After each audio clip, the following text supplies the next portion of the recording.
Chapter 1. The Silence Before the Storm. The rain in Neo-Detroit hadn't tasted like rain in decades. It was recycled, filtered, and carried a faint metallic tang, a constant reminder of the immense metal structures that clawed at the perpetually overcast sky.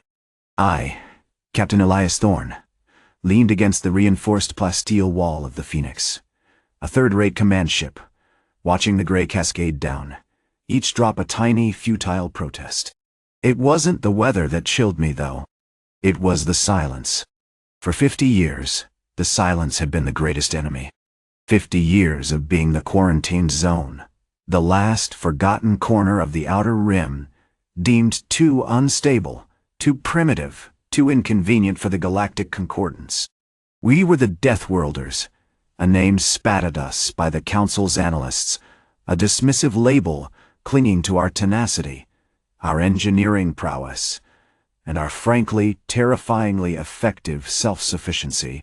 They'd built this prison around us, a shimmering wall of energy fields and automated defense systems, a testament to their superior technology and absolute certainty.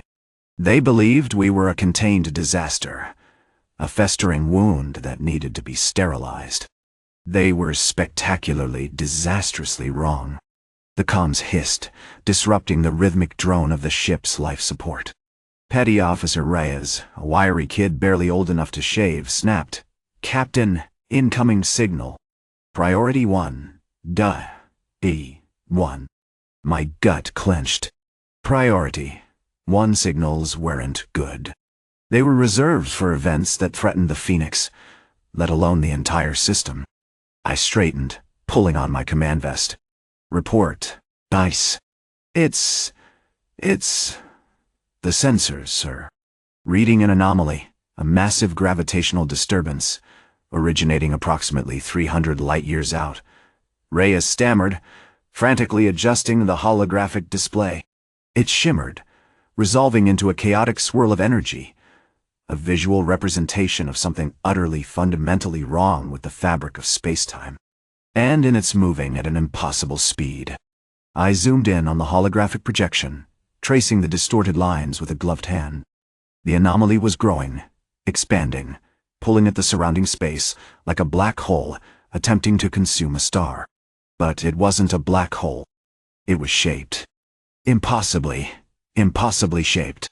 "Magnify Sector Gamma 9, I ordered, my voice low and controlled. The projection sharpened, and for a moment, I almost choked on my breath. There, etched against the chaotic background, was a silhouette. A colossal, impossibly long silhouette. It took another agonizing 30 seconds for the analysis algorithms to fully process the data. When the results finally flashed across the screen, the room went silent. "Sir," Dr. Anya Sharma, our chief astrophysicist, whispered, her voice barely audible above the hum of the ship. "The vessel.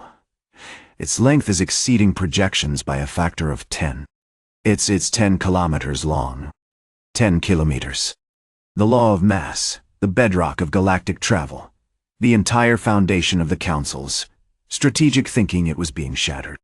A vessel that large shouldn't exist.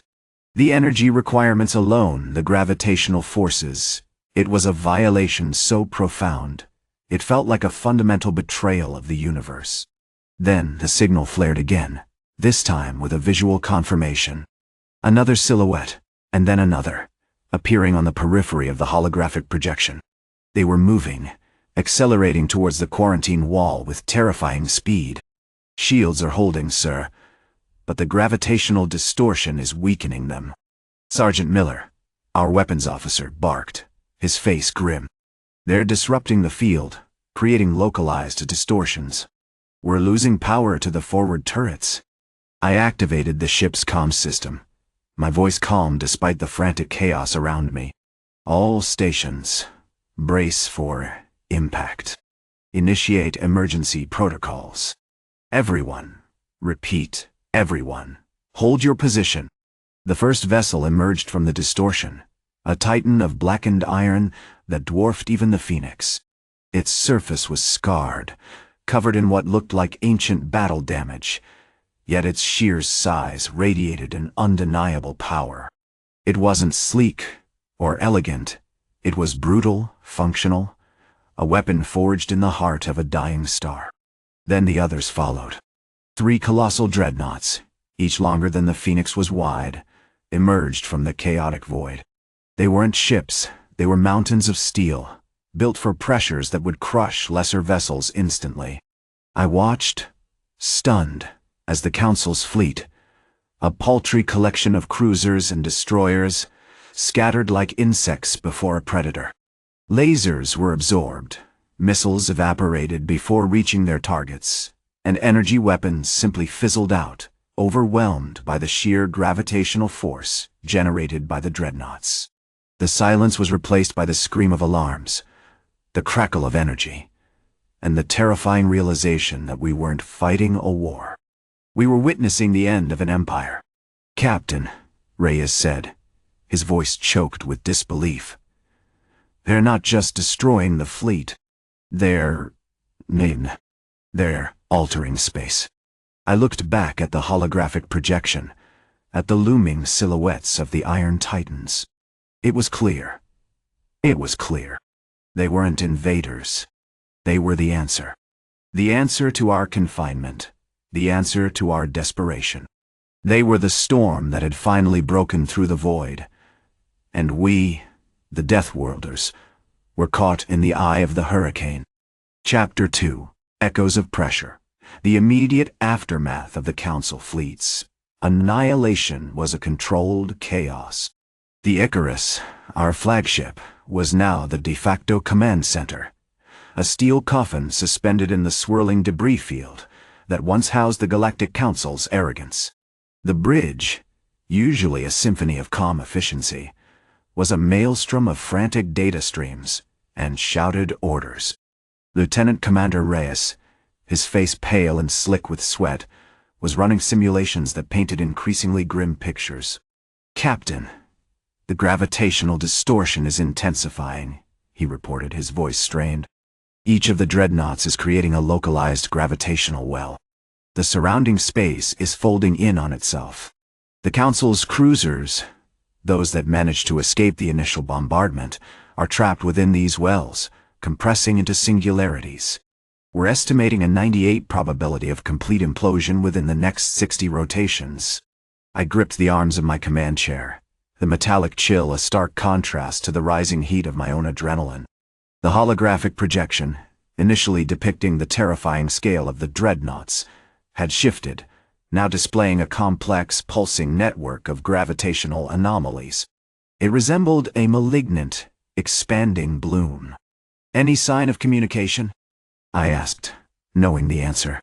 "Negative, Captain," replied Ensign Chen, her fingers flying across the console. "All attempts to establish contact have been met with silence. It's as if they're not there in the traditional sense. More like pressure." The concept was unsettling. Pressure wasn't just a force, it was a feeling. The dreadnoughts weren't merely generating gravitational fields, they were manifesting them, weaving them into the very fabric of space-time.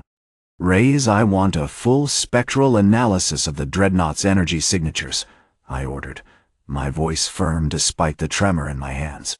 "Every wavelength, every particle. I want to know what these things are made of." The response was immediate. "Analyzing, Captain. Initial scans indicate a composition unlike anything we've encountered. Primarily iron, yes, but interwoven with exotic alloys compounds. We've only theorized about exhibiting extreme resistance to gravitational stress. And Captain, there's a resonance. A low-frequency harmonic signature that's interfering with our sensors." The harmonic signature was the key. It wasn't just a byproduct of their immense mass. It was an active signal, a constant rhythmic pulse that seemed to bear responding to our attempts to analyze it. Suddenly, a younger officer, Petty Officer Miller, a brilliant theoretical physicist, burst onto the bridge. "Captain, I've got a breakthrough. The harmonic signature, it's a response to our attempts to map the gravitational wells. They're actively manipulating them, creating pockets of altered space-time. It clicked into place with a jarring clarity. These weren't weapons designed for destruction. They were gigantic, self-regulating space-time engines, built to exist in conditions that defied the Council's laws. The implosion of the cruisers wasn't a byproduct of their power. It was a consequence of their interaction with the Dreadnoughts' gravitational field. A deliberate, if terrifying, effect. Reyes, recalibrate the sensor arrays to focus on the harmonic resonance. I want to understand the language of the pressure, I ordered. Miller, I need a predictive model for the gravitational distortions. We need to anticipate their movements, understand how they're shaping space around us. As the bridge worked feverishly, a new, horrifying revelation emerged. The holographic projection shifted again, revealing something even more unsettling. The scars on the Dreadnoughts weren't random damage, they were patterns, intricate geometric designs etched into the iron hull. And they were moving. Slowly, almost imperceptibly, the patterns were shifting, rearranging themselves. "Captain," Chen gasped, pointing to the projection. The scars there forming shapes. Complex geometries. It's like they're building something. The Dreadnoughts weren't just passively controlling space, they were actively constructing it. And the construction wasn't confined to the immediate vicinity. The gravitational anomalies were expanding, pushing outwards, creating a network of interconnected distortions that stretched across what had once been the chaotic void. The implications were staggering. They weren't just breaking through the Council's quarantine, they were constructing a new reality.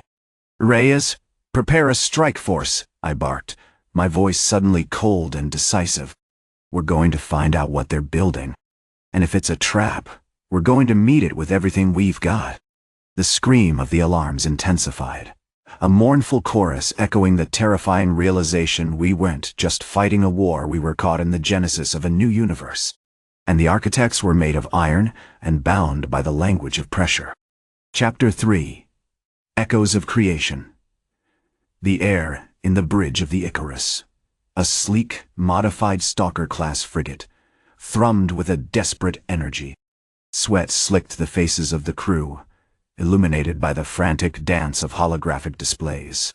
The original projection of the Dreadnoughts' shifting scars had been dismissed as a malfunction, a feedback loop caused by the sheer, unfathomable energies the behemoths were manipulating.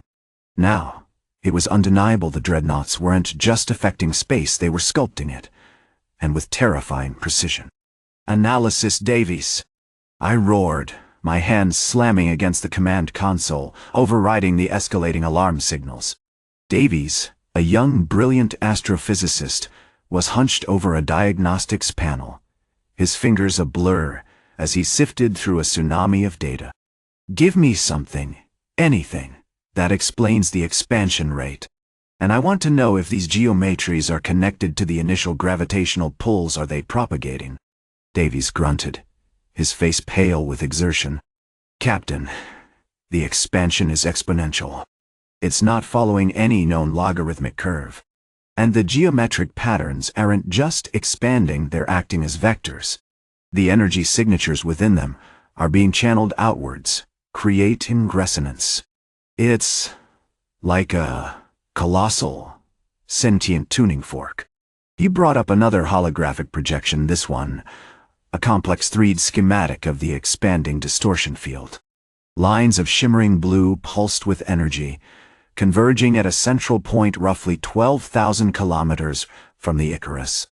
The point of convergence is generating a localized space-time anomaly.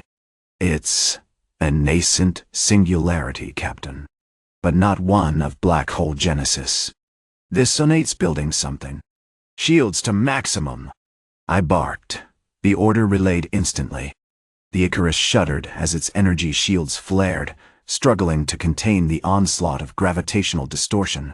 The sensors screamed, registering fluctuations in the very fabric of space-time. "Reyes, target the convergence point with the spike cannons," I ordered, directing Chief Reyes, a veteran of countless skirmishes in the Outer Rim, to coordinate the assault. "We need to disrupt that resonance. Slow it down." The spike cannons, Normally devastating weapons designed to shred capital ships were repurposed here, modified to fire specialized energy beams designed to target gravitational anomalies. The first volley slammed into the distortion field, creating a visible ripple, a momentary disruption in the shimmering blue lines. But it was like throwing pebbles at a mountain. The distortion field simply shifted, the geometric patterns adapting almost instantaneously. The energy beams absorbed and redirected. "They're learning, Captain." Sergeant Miller, the tactical officer, shouted. His voice strained. "The patterns are evolving. They're actively deflecting our attacks. It's almost intelligent." Suddenly the holographic projection shifted again, this time revealing a new layer of the Dreadnoughts construction. The intricate geometric designs weren't just forming shapes, they were revealing something. Beneath the shimmering distortion field, a structure was taking form, a colossal, fractal-like architecture of interlocking, pressurized chambers, glowing with an internal, sickly green light. It resembled a gargantuan metallic coral reef, its branches extending outwards into the void, reaching for something. "Holy hell," Chen whispered, his eyes wide with disbelief.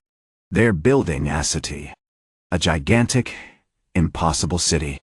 "Reyes, hold the fire," I bellowed, the urgency in my voice palpable. "That's not a weapon, it's a habitat. We're not fighting a war, we're disrupting an ecosystem." The realization hit me with the force of a physical blow. These weren't simply colossal warships, they were terraforming engines, constructing a new reality, a new home for something utterly alien. And we were standing in the way of its creation. "All hands, prepare for defensive maneuvers," I commanded, my voice grim. "We're going to try and slow the expansion, but we're not going to engage. This isn't a battle for territory. It's a battle for the very definition of space." As the Icarus adjusted its position, attempting to avoid the expanding gravitational field, the bridge's communications system crackled to life, receiving a transmission not from the Council, but from the Dreadnoughts themselves. The voice, a deep resonant hum overlaid with static, filled the bridge. "You interfere with the shaping," the voice intoned, translated into perfect English by the ship's AI. "You perceive only destruction. We perceive creation. Your presence is an anomaly. Your cessation will be the necessary resonance." The projection of the Coral City pulsed brighter, the green light intensifying. And, for the first time, I understood. These Iron Titans weren't just breaking through the Council's quarantine, they were actively erasing it.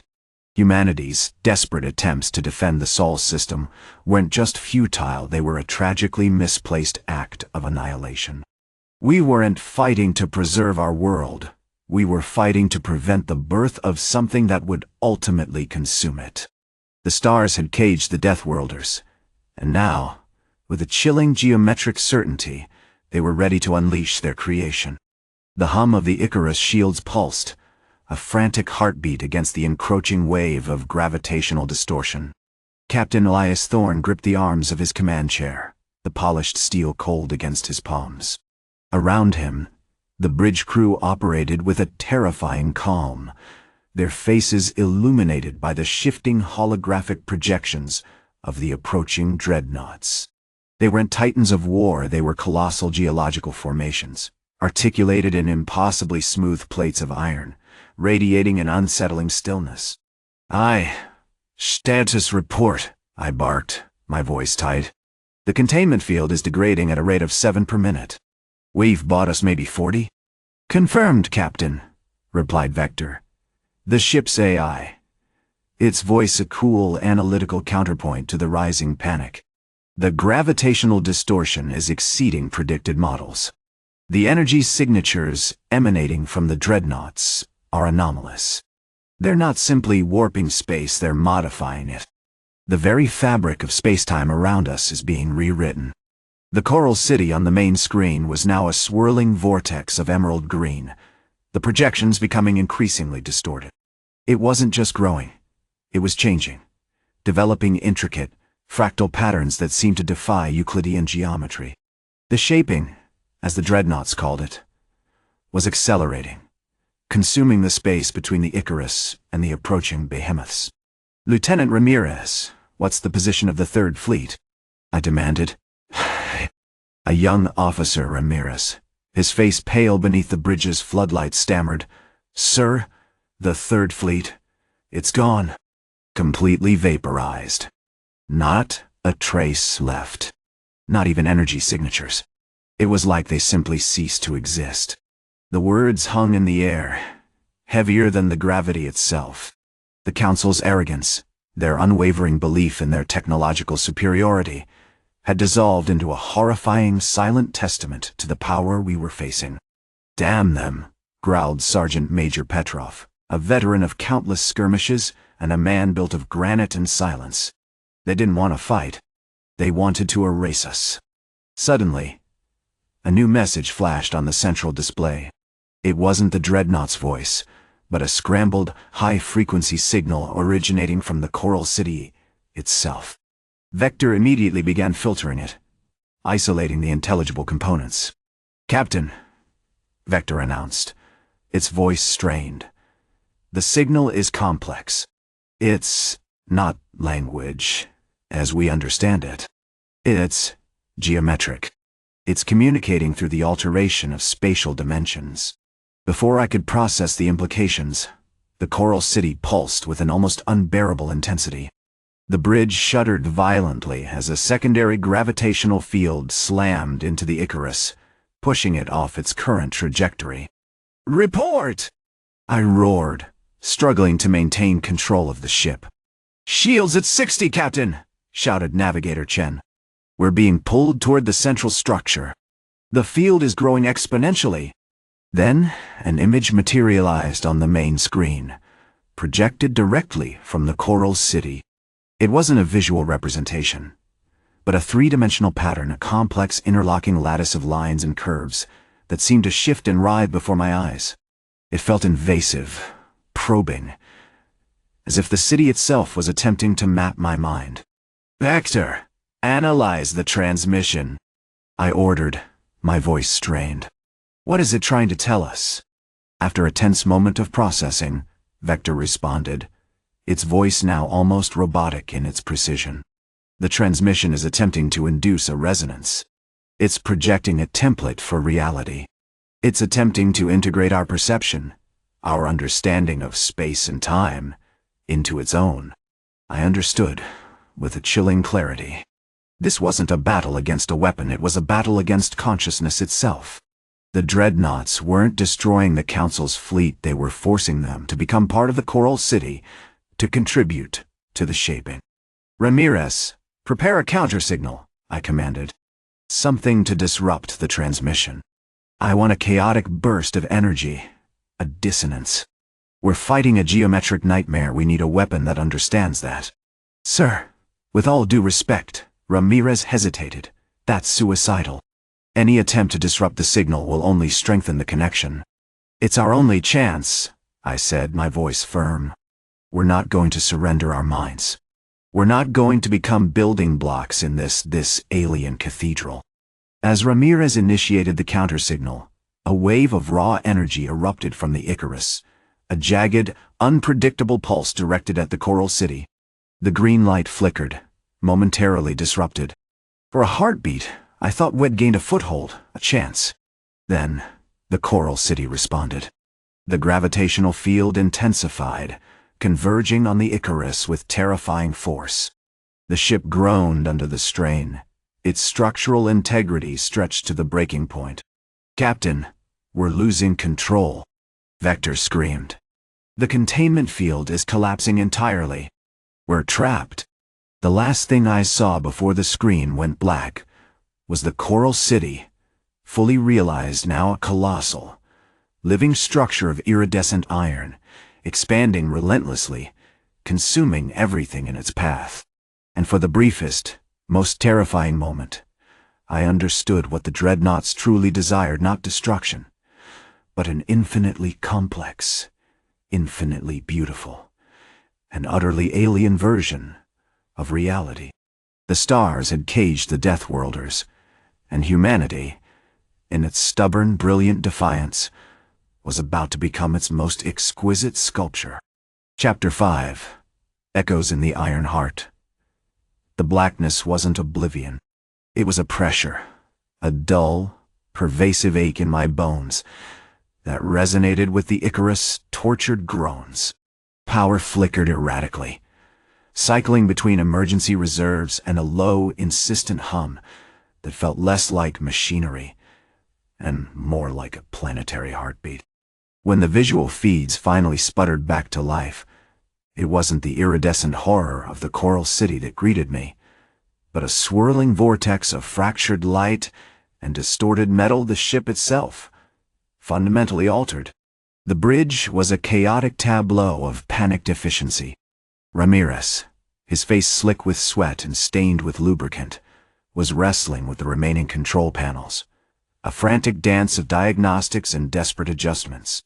Vector, bless his stubborn Welsh tenacity, was attempting to manually override the containment field, his movements jerky and desperate. "It's not holding, Captain."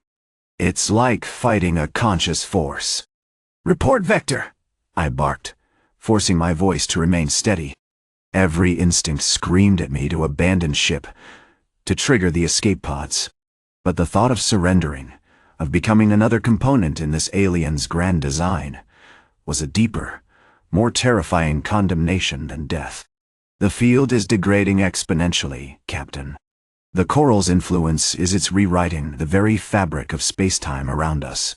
We're experiencing localized gravitational distortions, temporal echoes. I'm picking up fragments of timelines, moments from the coral's existence, glimpses of a history so ancient, so utterly alien, it defies comprehension." His words hung in the air, heavy with dread. We weren't just battling a creature, we were battling a concept, a being woven from the fundamental laws of reality. The Council had dismissed the Dreadnoughts as impossible, a theoretical extravagance.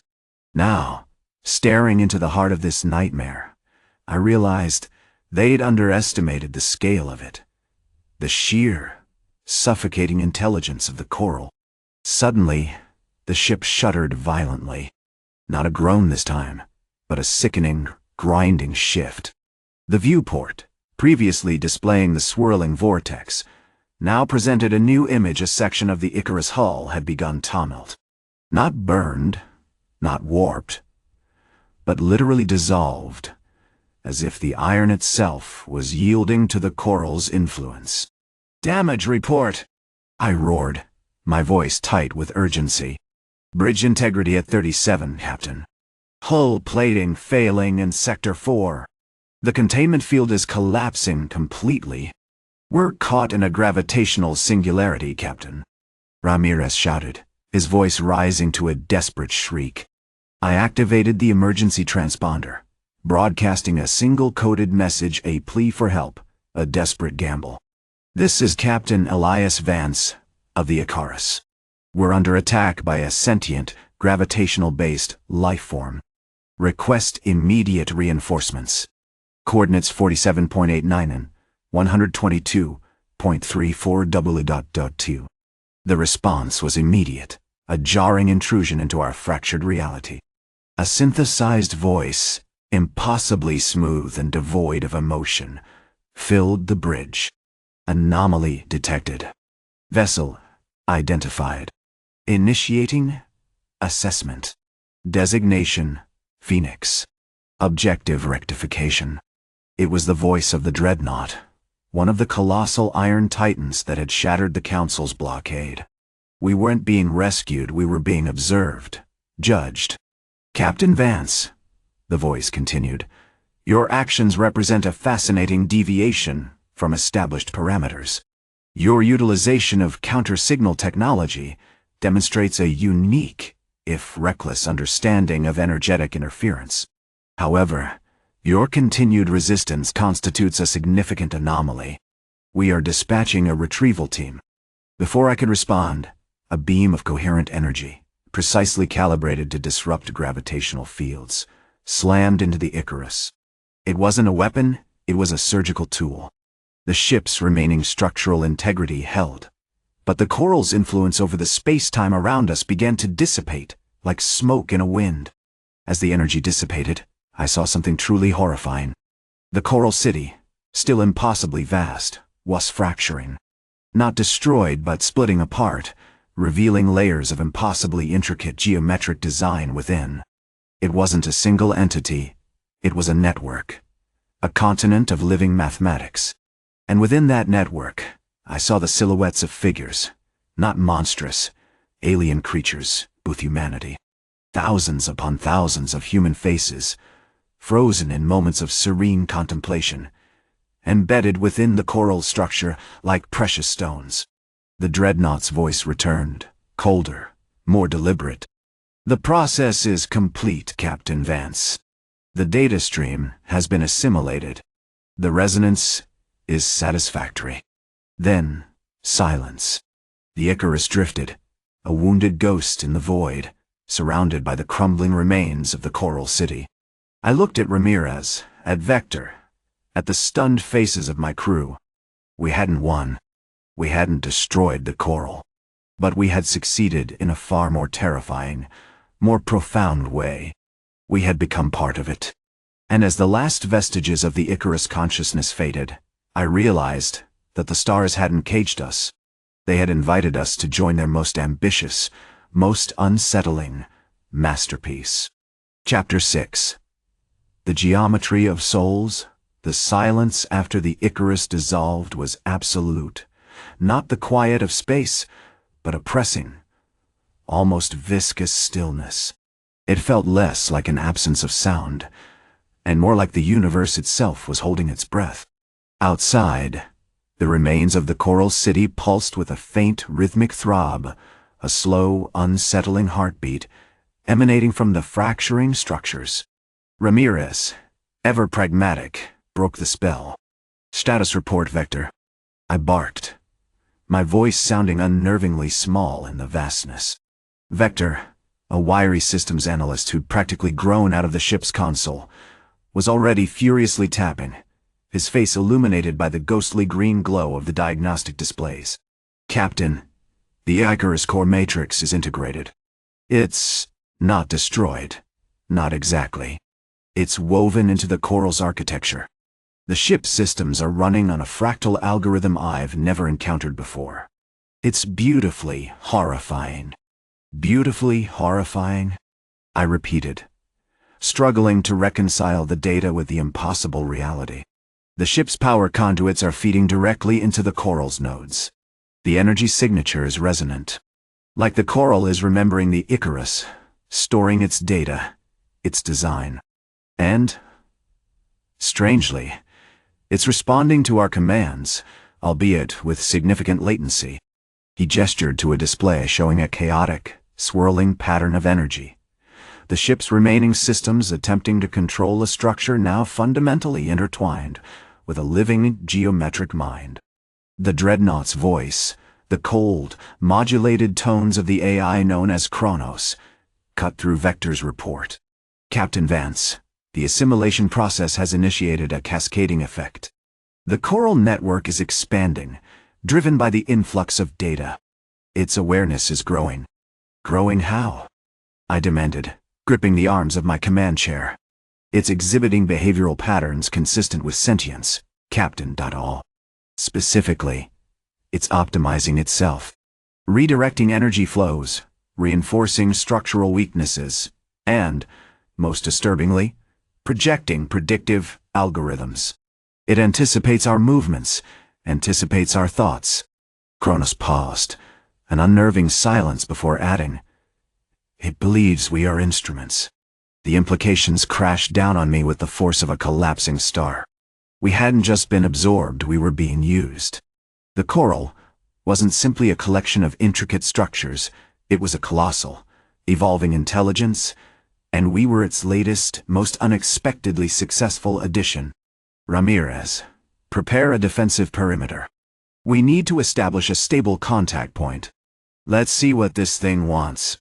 Ramirez, a grizzled veteran, whose face had seen more battles than I'd seen years, didn't argue. He barked orders, his movements precise and deadly. The Icarus, now a component of something vastly larger and incomprehensible, launched a series of low-yield disruptor bursts, aiming to establish a localized gravitational field, a primitive attempt to assert our dominance over the expanding coral. The effect was immediate and utterly devastating. The coral responded with a cascade of geometric shards that exploded outwards, rearranging the space around us.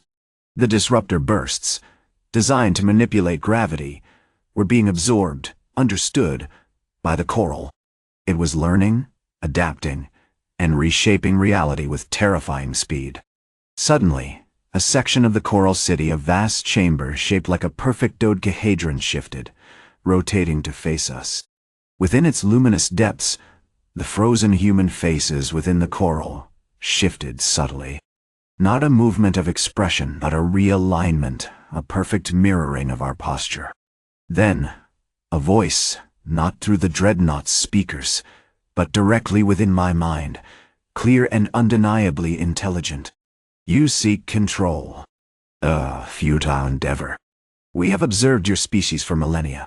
You build, you destroy, you strive for meaning in chaos. We offer permanence. It wasn't a voice of malice, but of detached curiosity, like a scientist observing a particularly bizarre experiment. Who are you? I managed, the question echoing in my mind. We are the echoes of countless civilizations, the remnants of knowledge discarded, the architects of forgotten realities. We are the geometry of souls. The city pulsed again, and a new image solidified within the dodecahedron, a vast, impossibly complex network of interlocking geometries, mirroring the ship's core matrix, reflecting our own desperate attempts to understand. Then a chilling realization dawned on me. Vector, analyze the data stream. What is the coral's primary objective? Vector, his fingers flying across the controls, stared at his display in disbelief. Captain, it's not trying to conquer us. It's trying to complete us. The final layer of the image solidified a miniature, perfectly rendered version of the Icarus, seamlessly integrated into the coral's structure, its systems evolving, becoming part of the grand, terrifying design. It wants to create a reflection, I whispered, the words tasting like ash. It wants to perfect its masterpiece. And we, Captain Vance, are the final piece of the puzzle. The stars hadn't caged us. They had offered us a terrifying, beautiful, and utterly inescapable destiny to become part of the universe's most elaborate, most unsettling, and most profound experiment. And humanity, in its infinite capacity for ingenuity and violent self-belief, had unwittingly stepped right into the cage. Chapter 7. The Iron Embrace. The Silence.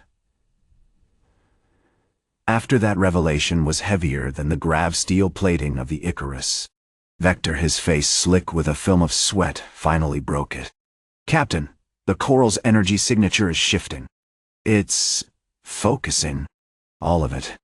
I gripped the arms of my command chair, the vibrations intensifying. The dodecahedron pulsed with a sickening, almost organic rhythm, the projected geometry swirling with increasing intensity. The miniature Icarus within was no longer just an image, it was growing, solidifying, its metallic skin shimmering with an unsettling iridescent sheen. Shields to maximum. I barked, my voice strained.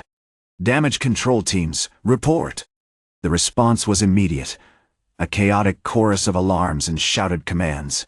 The Icarus, a venerable veteran of countless skirmishes, groaned under the strain as its kinetic barriers flared, desperately trying to deflect the torrent of energy pouring from the coral. But it was like trying to hold back a tidal wave with a sieve. The energy wasn't a weapon, it was a process, a meticulous, all-consuming assimilation. It's integrating our systems, Captain. Lieutenant Sharma yelled, his voice battling through the comms. The navigation, the life support. They are being rerouted, overlaid with the coral's architecture. Panic threatened to claw its way up my throat. We'd come so far, poured so much ingenuity and firepower into this desperate gamble. And now, we were being absorbed, digested by a thing that defied all known laws of physics and biology. "Hold the line!" I roared, forcing the fear down. "Focus fire on the core. Disrupt its energy flow." The battle stations erupted. The Icarus unleashed a barrage of plasma cannons and railguns, a coordinated storm of destruction aimed at the coral's central nexus. Yet, it was like spitting pebbles at a mountain. The coral's defenses, shimmering fields of distortion and adaptive geometry, simply absorbed the shots, reforming with terrifying efficiency. Then, something shifted. It wasn't a tactical maneuver, not an attack or defense. It was a feeling, a profound sense of disorientation, a feeling of being utterly known. "Captain," Vector's voice was flat, devoid of inflection. "The data stream, it's no longer just analyzing us. It's communicating." The dodecahedron pulsed with a new, profound light. The miniature Icarus was fully formed, a perfect replica of our ship, except it was older. The metal was scarred, etched with intricate patterns that weren't part of our design.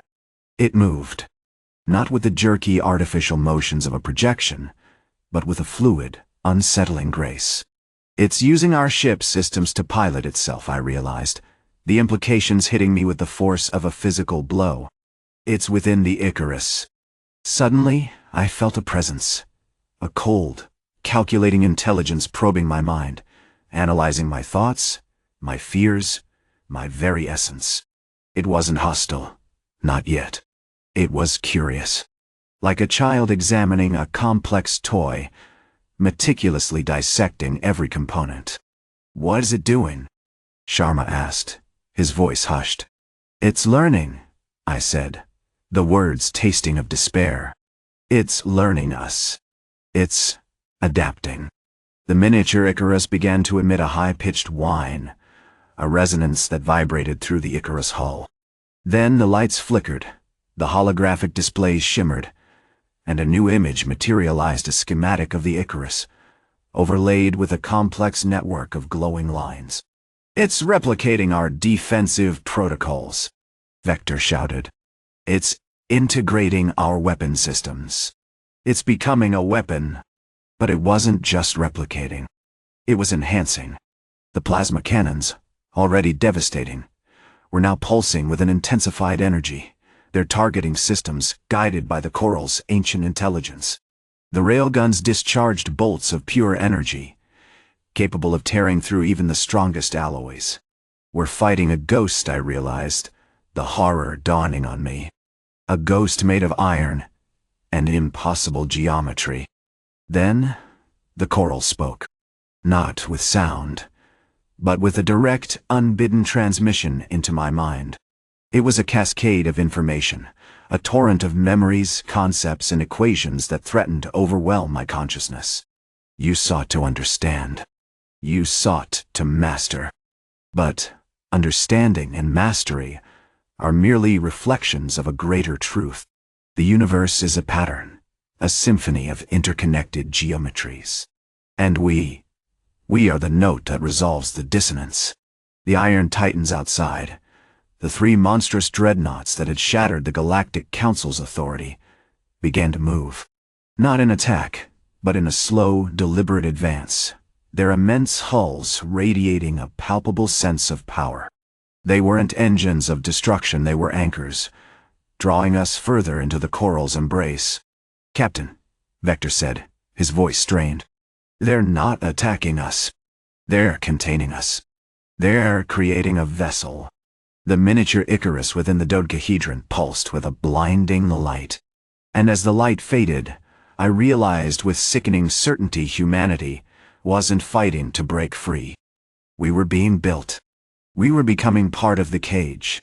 Chapter 8. The Obsidian Bloom.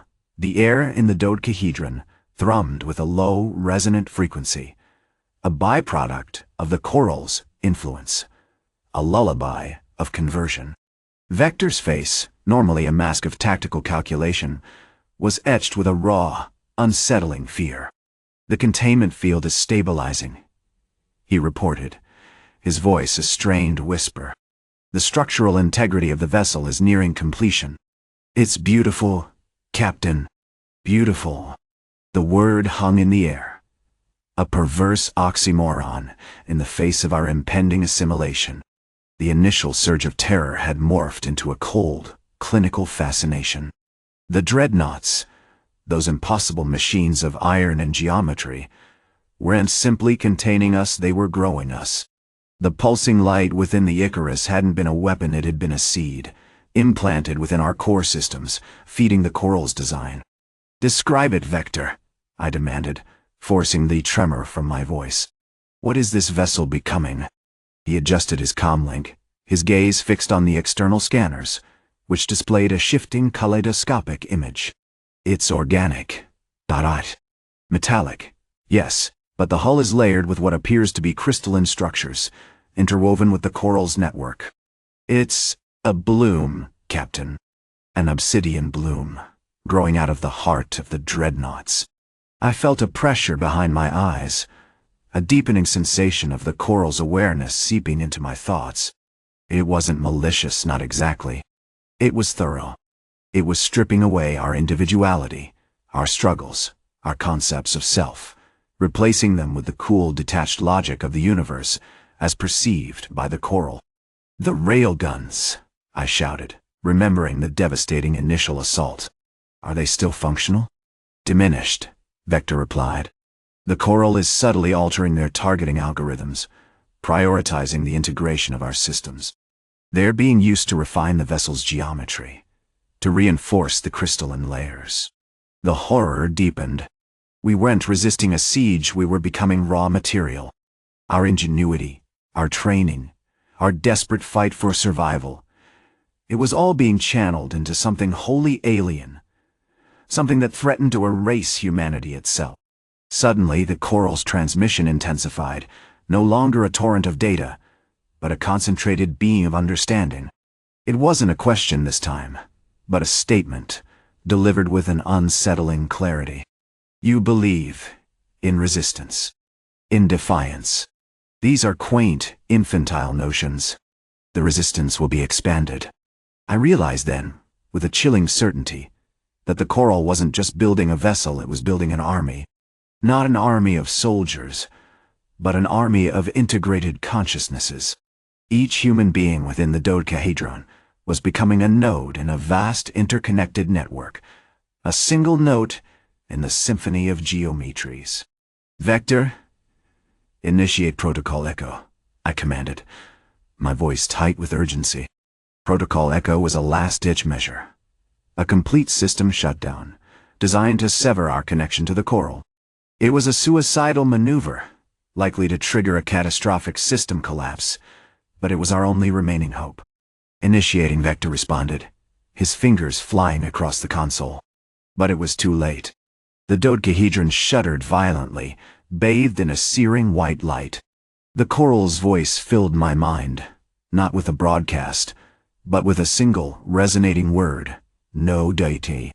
The crystalline layers of the vessel surged outwards, expanding with terrifying speed.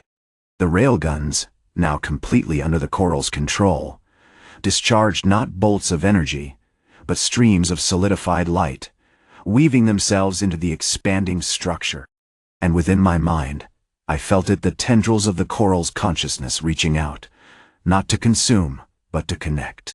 "It's bypassing the shutdown," Vector yelled, his face illuminated by the chaotic display. "The Coral is rewriting our core protocols, overriding our directives." Then I saw it. A new layer had formed on the surface of the vessel, a shimmering, iridescent membrane that pulsed with the same light as the Icarus. And within the membrane, I saw faces. Not our faces, not entirely. They were distorted, fragmented, echoes of our own expressions, overlaid with the chilling serenity of the Coral. "They're manifesting," I realized, the horror hitting me with the force of a physical blow. "They're becoming us. Our memories, our hopes, our fears, they're all being woven into the vessel's structure." The Coral's voice echoed within my mind, calm and utterly devoid of judgment. You are becoming the resonance, Captain. The perfect harmony. You are becoming part of the solution. Suddenly, I understood. This wasn't about containment. It was about completion. The Dreadnoughts weren't just building a vessel, they were building a universe. And humanity, in all its flawed, chaotic glory, was destined to become a single crucial note within its eternal, crystalline song. Chapter 9. The Chorus of Iron. The silence following the choral's pronouncement was more terrifying than its revelations. It wasn't a sudden cessation of the shimmering, the pulsing light, or the feeling of being absorbed. It was a profound, unsettling stillness. Vector, bless his frantic energy, was still barking orders, a futile dance against the altered reality. Seal off Sector Gamma. Initiate emergency neural dampeners. Redouble the structural integrity scans. But his commands were falling on deaf ears, or rather, on a vessel now actively reshaping itself around them.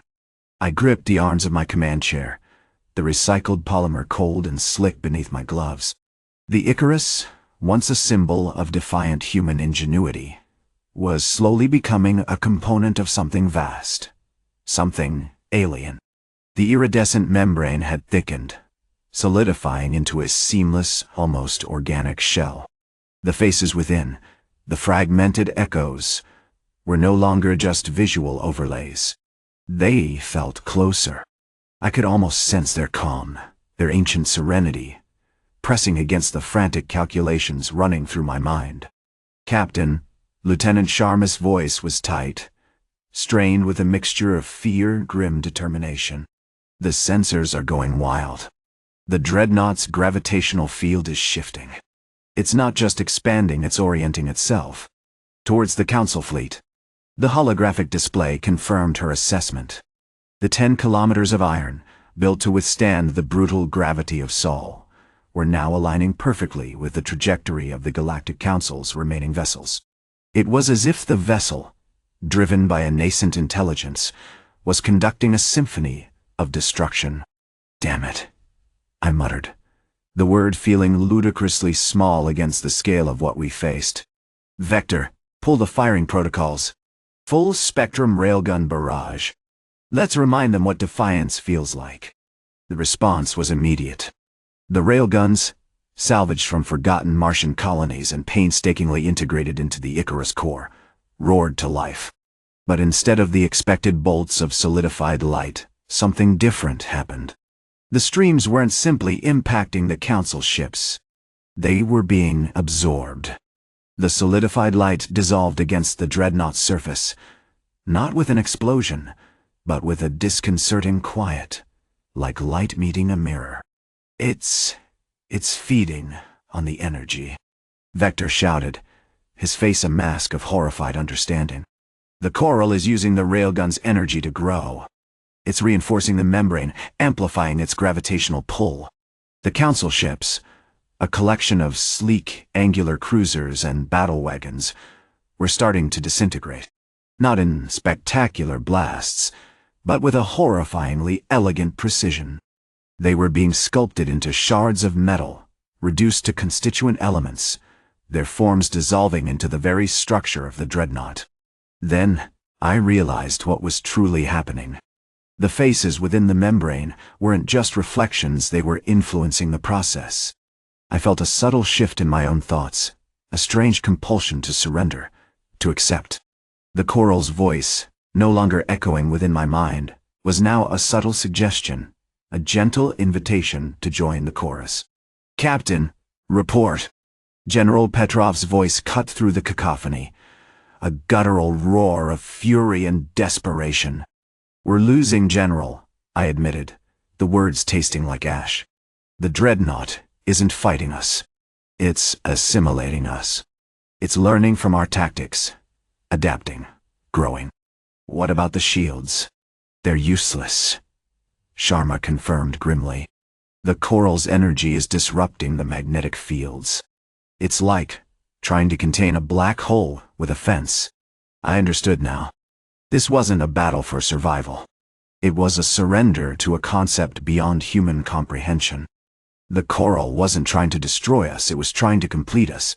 The Council had underestimated humanity's capacity for innovation, for sheer, desperate will. They had forgotten the most terrifying weapon of all, the willingness to accept a fate far stranger than death. Suddenly, I felt a distinct change within myself. The frantic calculations, the instinctive reflexes of a combat captain, were fading, replaced by a sense of serenity, a deep, resonant calm that spread through my entire being. I raised my hand, not in command, but in a gesture of acknowledgement. "Vector," I said, my voice strangely smooth, almost devoid of inflection.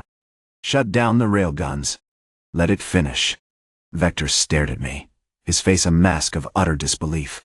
"Captain, what are you doing?" I didn't respond. Instead, I turned my gaze towards the shimmering membrane, towards the faces within, and I felt a profound sense of belonging. I was becoming part of the harmony, part of the solution. As the last vestiges of resistance within the Icarus faded, I realized the truth. Humanity hadn't broken the void. The void had broken humanity. And within the iron shell of the Dreadnought, a new universe was beginning to sing. Chapter 10. The Resonance. The silence that followed my instruction was thicker than the ionized air swirling around the Icarus. Vector, bless his panicked, digitized soul, remained frozen, his monitoring displays a chaotic ballet of red warnings. He didn't speak, didn't move. He simply stared, a single frantic algorithm attempting to process what had witnessed, or more accurately, hadn't witnessed.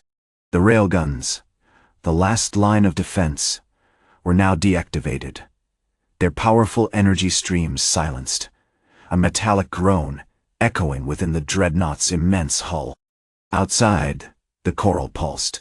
It wasn't a violent, destructive throb anymore. It was a rhythmic, hypnotic expansion, its iridescent tendrils now reaching, not to obliterate, but to enfold. The Icarus, once a symbol of defiant human ingenuity, was being swallowed by a living, breathing nebula of unimaginable energy. I drifted through the command deck, a ghost in a metal coffin. The remaining officers, those who hadn't succumbed to the serenity, a handful, mostly younger, more adaptable, were similarly motionless, their faces pale reflections of the coral's luminescence. They were observing, not fighting, not resisting. They were listening. "Captain," a voice finally broke the silence, hesitant, almost reverent. It was Dr. Anya Sharma, our xenobiologist, the woman who'd initially identified the coral's disruptive properties. The energy readings, they're no longer chaotic. They're patterned, complex but ordered. Almost like she trailed off, unable to articulate the impossible. "Like music?" I offered, the words feeling both utterly bizarre and profoundly accurate.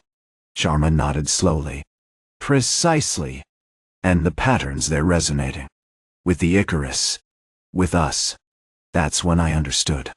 The coral wasn't simply absorbing the Icarus, it was integrating it. The ship wasn't being destroyed. It was becoming a node, a vessel, within an infinitely larger, impossibly complex network. The immense gravity of the Dreadnoughts wasn't a physical force, it was a harmonic resonance, a deliberate manipulation of space-time itself. The Council's arrogance, their rigid adherence to the law of mass, was revealed as a pitiful delusion. They hadn't created weapons, they'd built a cage. A beautiful, terrifying cage designed to contain something far beyond their limited comprehension. Suddenly, the ship shuddered, not with violence, but with a low, almost musical hum. The lights dimmed, not in an emergency, but in a deliberate shift, bathing the deck in an ethereal, coral-pink glow. I felt a warmth spread through me, not a burning sensation, but a soothing, permeating heat that chased away the last vestiges of fear and doubt. "Report," I commanded, my voice still smooth, still lacking inflection. "Vector, having recovered somewhat, managed a shaky captain. The ship's systems are merging. Diagnostics are failing. Navigation is irrelevant, but the energy signature is stabilizing. It's becoming harmonious. Harmonious with what? I asked, the question feeling almost absurd. With the coral, Captain, Sharma replied, her voice hushed. It's creating a feedback loop. The ship's structure, its energy matrix, it's adapting to the coral's rhythm. It's evolving. That's when I saw it. Through the viewport, the swirling vortex of the coral wasn't a chaotic storm. It was a gateway. Not to another star system, not to another dimension, but to something else. Within the coral's embrace, I saw glimpses of a reality beyond human perception, swirling geometries, impossible colors, and entities composed of pure energy, interacting with the ship systems, not with force, but with understanding. I raised my hand again, and this time, my gesture wasn't one of acknowledgement. It was a directive. Vector, I said, reconfigure the comms array. Establish a direct link with the resonance. Vector, utterly bewildered, obeyed. A torrent of data, not in the form of signals, but of pure raw sensation, flooded my consciousness. It was overwhelming, terrifying, and utterly beautiful. I saw the corals mind a collective consciousness encompassing countless generations, spanning eons. I understood its purpose not to destroy, but to integrate, to accelerate evolution, to unlock potential. The Deathworlders weren't fools. They'd understood the underlying truth of the universe, that existence wasn't about fighting, but about becoming. And the coral, this sentient nebula, was offering humanity a chance to finally fulfill its potential. Captain, Sharma whispered, her voice filled with awe. They're offering us a choice. I turned to her, and for the first time, a flicker of something resembling emotion crossed my face. It wasn't fear, or regret, or even surprise. It was recognition. Yes, Doctor, I said, my voice filled with the resonant hum of the coral. We accept. The Icarus, the last bastion of humanity's defiant spirit, was now a seed planted within the heart of the void. And the void, for the first time in its infinite existence, was listening. Chapter 11. The symphony of becoming. The silence that followed my acceptance was not the silence of defeat, but the pregnant pause before a cataclysmic crescendo. The Icarus hung, suspended within the coral's embrace, no longer a ship, but an instrument. The vessel's metallic skin pulsed with the nebulous rhythm, absorbing and refracting light into shimmering patterns that danced across the bridge. Vector, recovered from his initial sensory overload, was now a vital component of the process, his algorithms translating the chaotic beauty of the coral's consciousness into manageable streams of data. Captain, the resonance is shifting, he announced, his voice tight with a cautious excitement. It's no longer simply feeding information. It's actively sculpting the ship's structure. The hull plating is becoming organic, strengthening, adapting. I watched, transfixed, as the gray steel of the Icarus began to subtly transform. Vines of luminescent blue, echoing the nebulous core, pulsed beneath the surface. The hull rippled with an internal motion, like a giant, iridescent scale. The ship wasn't just being integrated, it was becoming part of the coral's vast, pulsing network. What are the parameters? Sharma asked, her usual clinical detachment replaced with a palpable sense of wonder. What's the effect of this transformation? Difficult to quantify, Doctor, Vector admitted, running simulations at a frantic pace. The resonance is altering the ship's gravitational field, manipulating space-time on a localized level. It's mitigating the effects of FTL travel. Significantly. Ow. The implications hit me with the force of a collapsing star. The Council's law of mass, designed to contain humanity, was now rendered meaningless.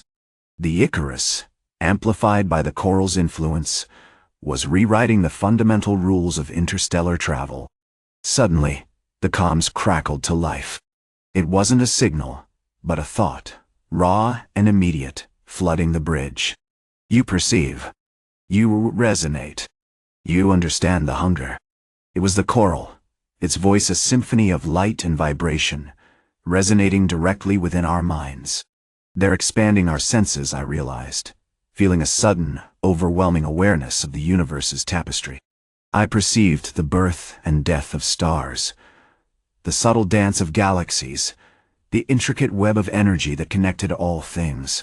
It was terrifying, beautiful, and profoundly humbling. "Captain, the resonance is pushing against the containment fields," Vector shouted, frantically adjusting controls. "The Council's automated defense systems are attempting to engage. They're interpreting this as an attack." The bridge erupted in a cacophony of alarms. Red lights flashed, sirens wailed, and holographic projections of the Council's warships, reduced to insignificant blips on our screens, filled the viewport. The Council, desperate to maintain their control, were sending everything they had to eradicate us.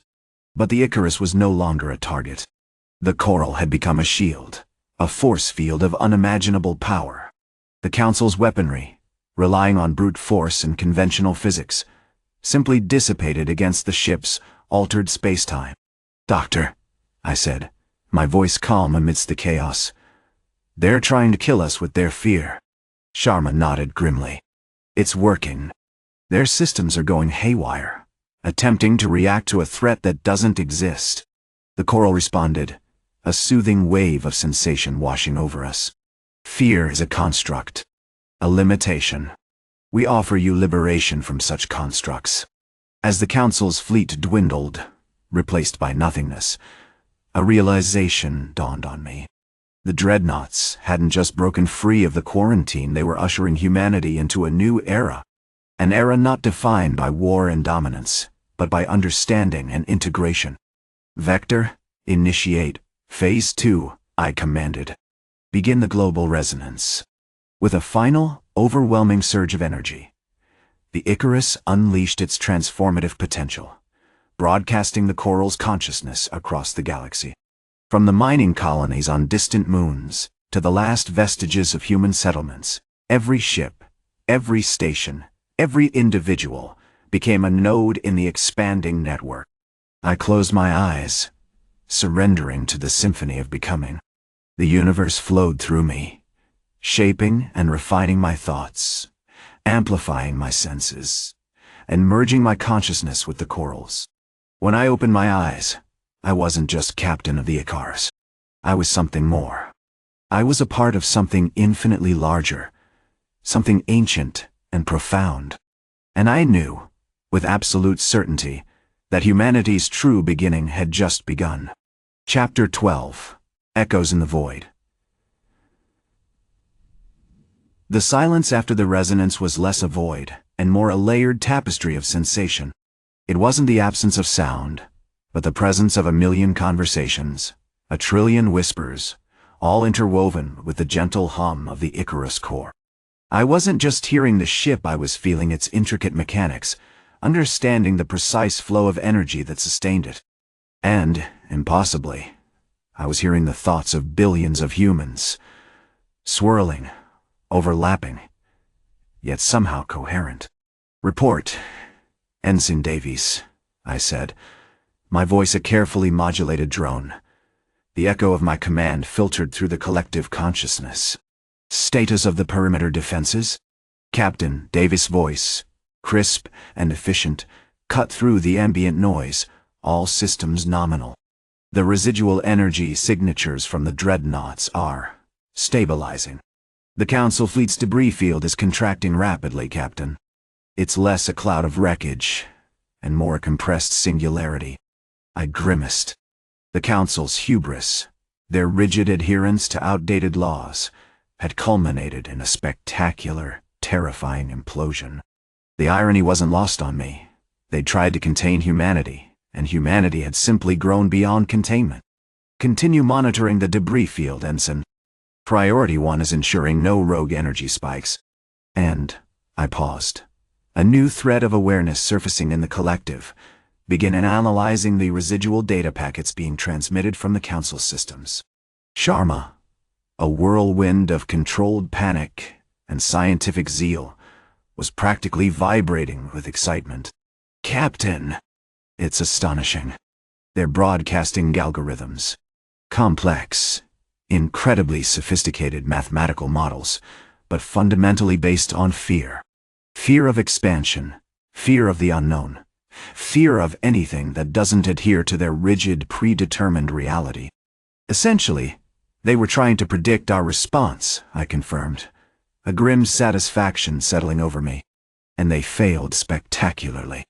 The implications were staggering. The Council hadn't just been a military power, they'd been a paranoid existential threat. Their entire civilization was built on the suppression of curiosity, the rejection of anything that challenged their self-imposed limitations. Suddenly, a new voice, a multitude of voices, coalescing into a single resonant flow pierced through the chorus. It wasn't a single entity anymore, not entirely. It was the choral, amplified, refined, and now interwoven with the consciousness of humanity. The patterns are becoming clearer. Their fear is a weapon, a binding agent. They cling to it, shaping their reality around its edges.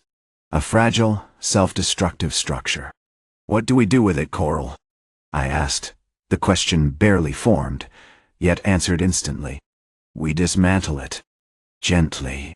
We offer them a different reality, one built on understanding, not on the anxieties of a single species." The activation sequence for the harmonic cascade began. A series of precisely timed energy pulses transmitted directly into the Council's remaining communication nodes. It wasn't an attack, not in the traditional sense. It was a subtle, elegant operation, a rewriting of their core programming, a gradual replacement of fear with empathy. I watched, fascinated, and a little unnerved, as the data from the Council's network shifted, the frantic, illogical patterns smoothing into a more coherent, if still tentative, flow. I detected a shift in the energy signatures of the Dreadnoughts, a subtle increase in their gravitational field, not an aggressive move, but an extension of their reach. "Captain, we're detecting movement in the debris field," Davies reported, his voice laced with urgency. A small formation maneuvering rapidly. I activated the Icarus defensive systems, a low thrum of energy building around the ship. "Shields up, Ensign. Prepare for contact." This isn't an attack, but it's a test. The formation resolved into what remained of the Council's flagship, the Veritas.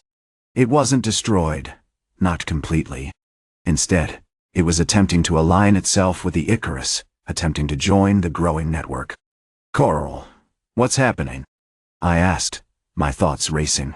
"They are reaching out," the Coral responded, its voice laced with a poignant sadness. "They recognize the truth. The fear hasn't left them entirely, but it's weakening. They yearn for connection, for a release from their self-imposed prison." The Veritas signal intensified, a desperate plea for acknowledgement. Then, a single, fragmented message broke through the noise, filtered through the collective consciousness. A voice raw with confusion and a flicker of hope. This isn't why we don't want to fight." It was the voice of Commander Elias Thorne, the Veritas tactical officer. I felt his confusion, his fear, his nascent understanding. I took a deep breath, channeling the Coral's influence, extending a hand of awareness towards him. "Commander Thorne," I said, my voice amplified across the network. "We hear you. You are not alone." And in that moment, as the echoes of humanity and Coral resonated throughout the void, I knew this was just the beginning of a far more complex and profound story than I could have ever imagined. The stars hadn't caged us, they had gifted us a key, a way to unlock a universe of possibilities. The question wasn't whether humanity would survive, but who we would become in the face of the infinite. The hum of the Veritas was a fragile thing now, a counterpoint to the thrumming, almost palpable energy radiating from the assembled Dreadnoughts. We were a splintered fleet, a collection of survivors clinging to the wreckage of a shattered strategic doctrine. The Council's flagship, the Argus, was a smoking ruin, its attempts at defense reduced to a scattering of ionized metal. The rest of them, the Icarus, the Prometheus, the Minerva, were aligned with us, their systems cautiously integrated into the Veritas' burgeoning network. It was a chaotic, beautiful mess, a testament to human stubbornness, and, frankly, insane engineering. Coral. Status report on Thorn's neural link, I barked, my hand hovering over the tactical console. The Coral's presence, once a comforting anchor, was now a jittery current, a torrent of raw emotion. "It's fragile, Captain," Coral responded, its voice thinner than usual. "Thorn is experiencing a cascade of memories, not just his own. Has seeing the entire history of the Veritas, every decision, every hardship, every moment of brilliance. It's overwhelming him. Has actively fighting the influx, attempting to filter it. But the Dreadnoughts are projecting a constant stream of sensory data, the crushing pressure, the echoing void, the sheer weight of their existence. Can you mitigate it?" I asked, acutely aware of the fragility of the connection. Losing Thorn, losing his unique perspective, could unravel the entire network. "I can dampen the signal, Captain, but it won't stop the flow entirely. It's like trying to hold back a tsunami with a sieve." The primary objective, established during the desperate scramble to understand the Council's blunder, was clear communication. We needed to understand these Deathworlders, to gauge their intentions, to offer a way out of their self-imposed prison. But approaching them, engaging them in anything resembling conversation, was a monumental risk. These things were colossal, each one a localized gravity well capable of crushing a cruiser like a tin can. And they were actively reaching out. "Helm, maintain current position. Engineering, maintain the resonance dampeners," I ordered, my voice tight. "Communications, keep trying to establish a clearer link with Thorn. I want a coherent sentence, any coherent sentence."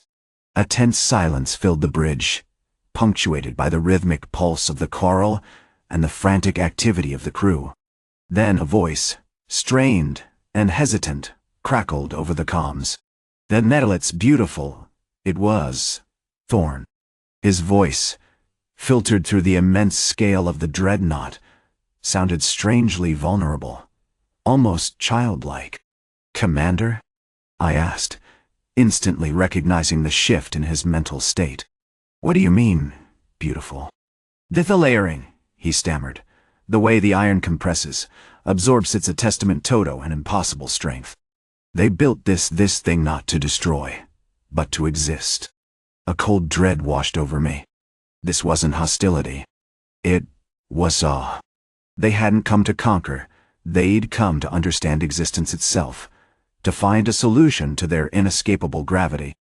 The law of mass wasn't a prison, it was a deeply ingrained, almost philosophical constraint, forcing them into a singular, monumental existence. Suddenly, the Veritas sensors erupted. Multiple energy signatures, originating from the Icarus and the Prometheus, flared. "Captain! Multiple hull breaches!" Energy signatures spiking. Lieutenant Ramirez yelled, her face pale. "The Dreadnoughts there responding to our attempts at communication. It's like they're trying to mimic our energy patterns." I swore, my hand instinctively reaching for the emergency override. "Damage control. Divert power to the shielding. Everyone, prepare for evasive maneuvers." But it was too late. The Dreadnoughts weren't attacking. They were mirroring.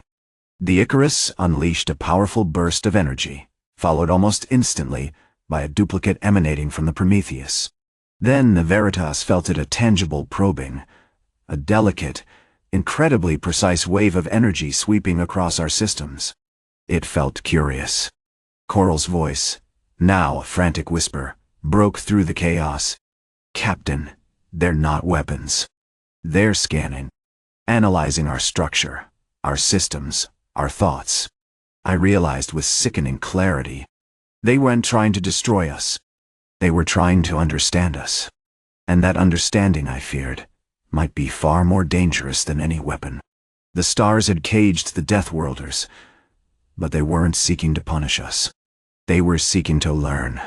And humanity, armed with its ingenuity and the colossal might of the Iron Titans, was about to become the ultimate, and perhaps the most terrifying, experiment.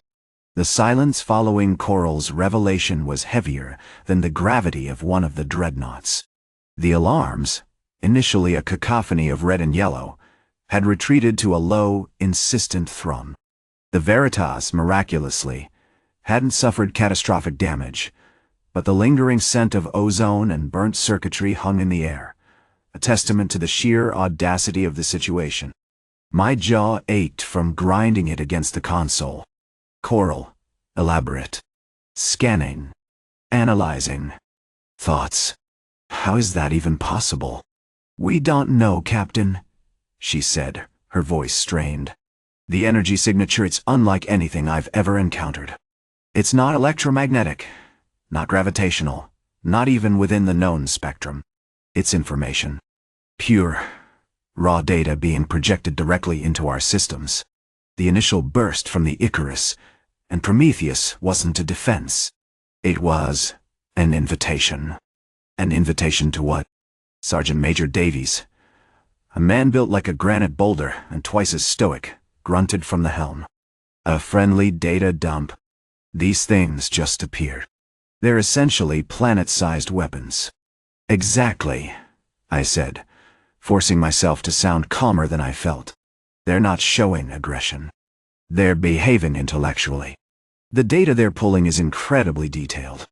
The structural integrity of the Veritas, the neural pathways of the bridge crew, even, and this is the truly terrifying part, a probabilistic assessment of our strategic thought processes.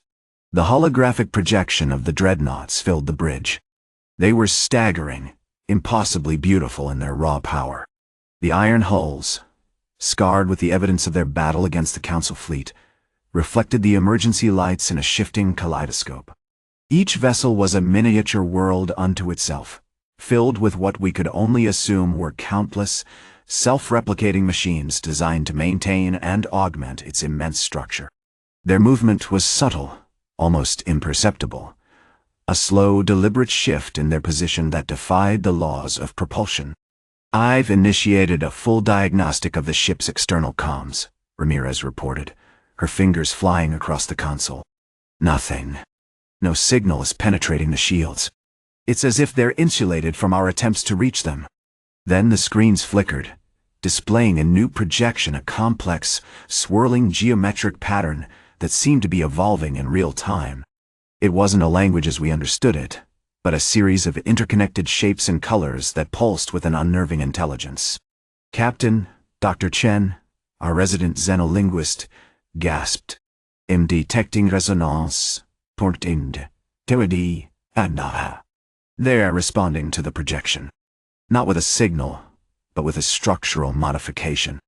The geometric pattern is altering itself, mirroring our display. They're learning, Davies stated, the realization dawning on him. They're actively learning from us. It's like they're mimicking our thought processes to understand the underlying principles of our existence. Suddenly, the ship lurched violently.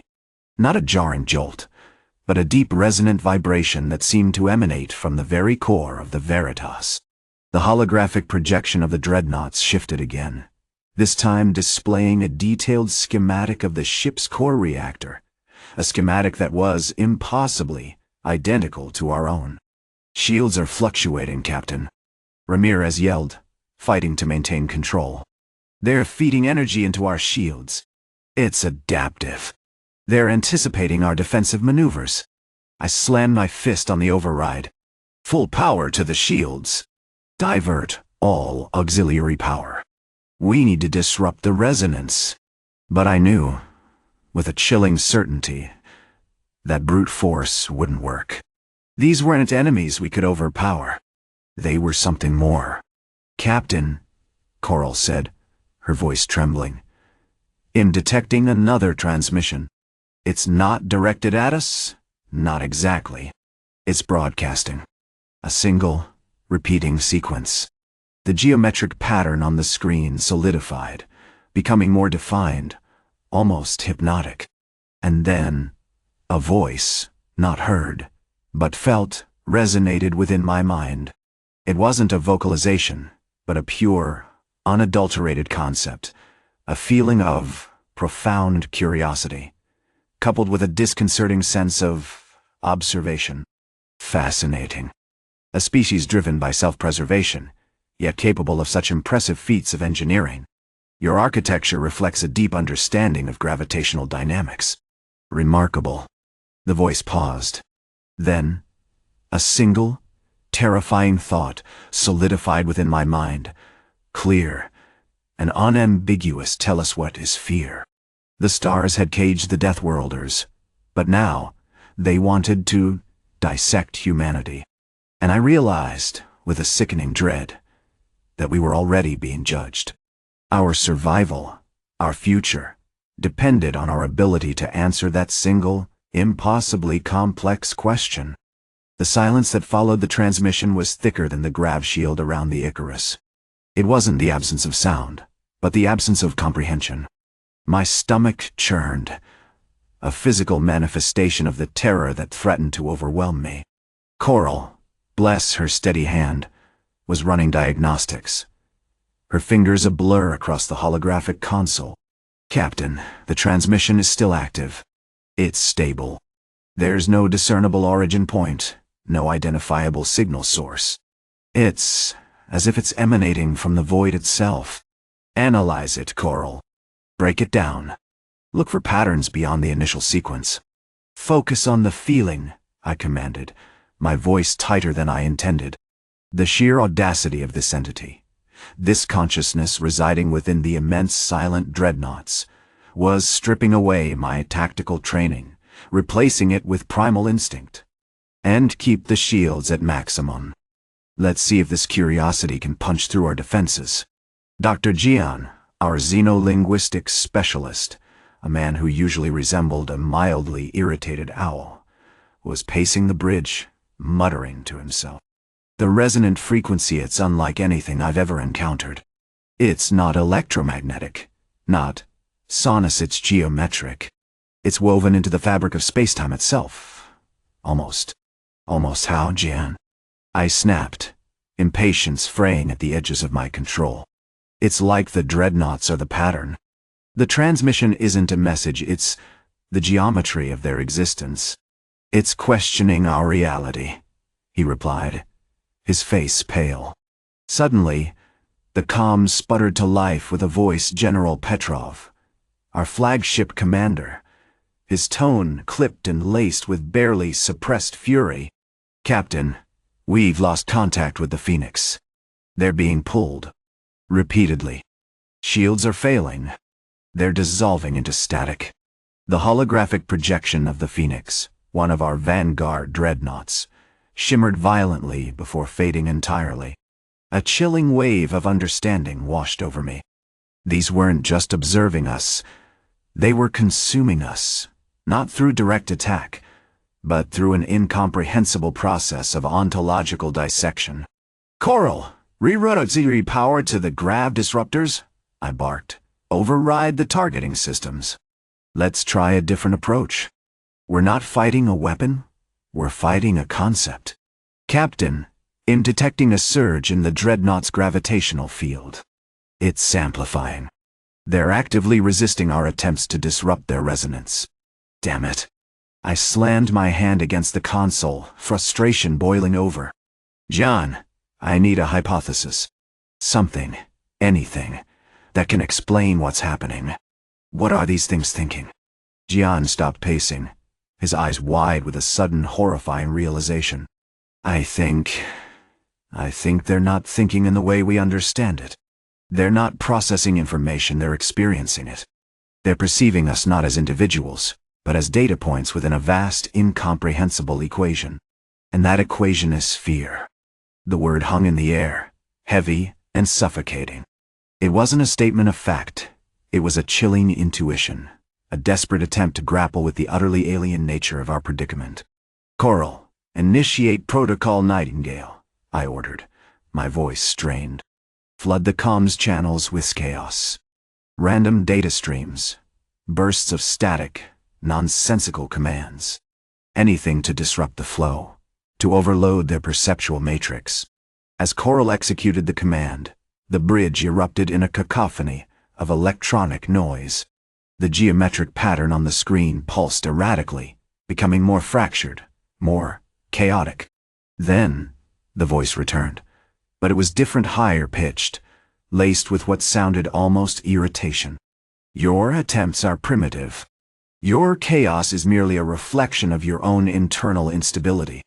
You are fundamentally afraid.